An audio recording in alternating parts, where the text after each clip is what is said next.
Donc j'ai rencontré un artisan assez original.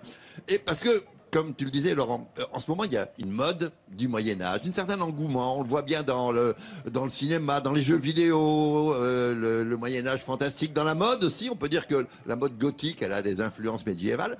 Et cet engouement, des jeunes en particulier, pour cette période de notre histoire, eh bien, elle a engendré ici à Orange l'éclosion d'un métier assez original. Et on va découvrir cet artisan donc très spécial qui s'appelle Ludovic Yebra. Ils ne sont que 4 à pratiquer ce métier en France. On va chez lui. Il frappe, il cogne, il polit, il renforce, il arrondit, il lisse.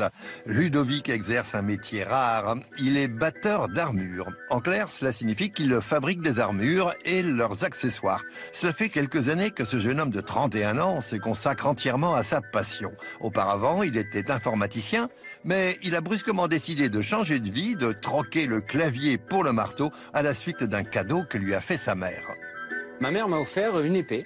J'ai voulu la compléter en faisant un petit morceau de maille qui m'a pas du tout intéressé. Le principe de tordre les anneaux, ça m'a pas intéressé. Donc je suis parti sur de la tôle, de la forge.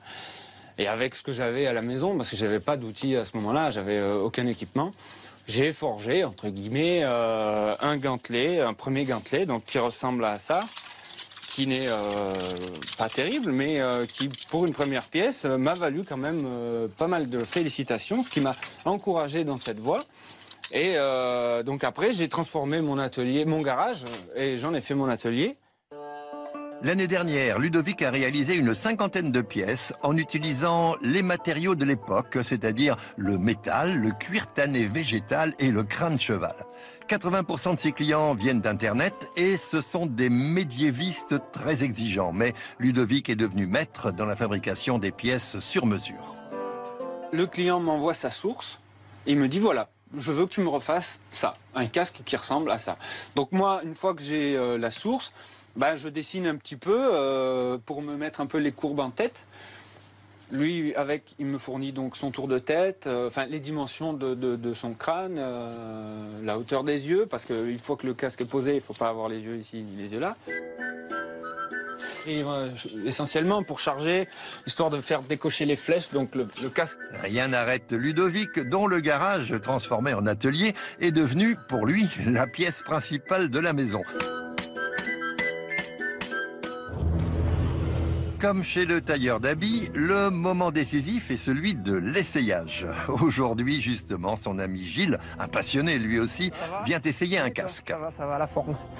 Bon, tu as retouché le casque? Eh oui, justement.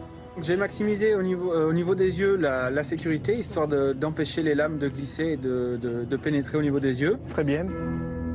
Et l'écuyer Ludo aide Gilles à enfiler son home.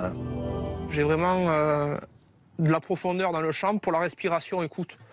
Là, ça devrait aller. Bon, c'est un casque, après, c'est normal, on est un peu plus oppressé. Quand tu mets tes mains comme ça... Et quand je vois les mains en bas, ouais. Si je suis en garde, je vois mes positions de garde en bas.